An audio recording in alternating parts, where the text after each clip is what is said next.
He put the gun to his head, pulled the trigger.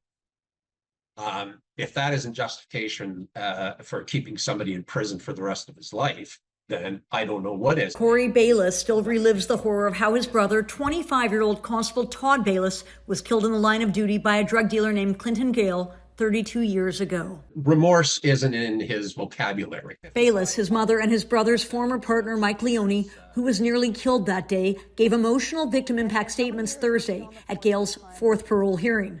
But for Gayle's gun jamming, he would have murdered me, just as he executed my partner, Todd Baylis, said Leone. The shooting happened on June 16, 1994 at 710 Trethewey Drive, when the uniformed officers were on patrol and confronted Gayle. Gayle had prior convictions, was facing a final deportation order, and had a weapons prohibition.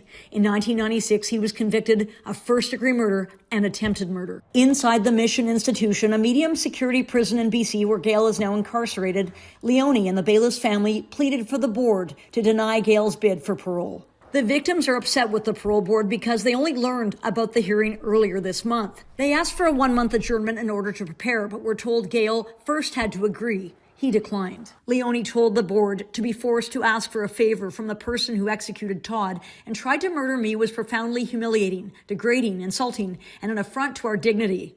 The lawyer for the Baylis family and the Toronto Police Association has written a letter to the Prime Minister echoing these concerns. During Thursday's hearing, Gayle told the parole board, "I don't want to repeat anything of the past that caused so much pain and suffering to others, and shame and disgust to myself and my family.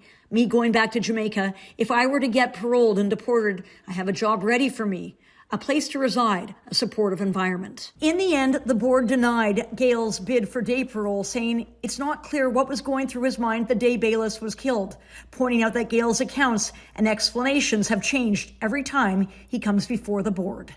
Catherine McDonald, Global News.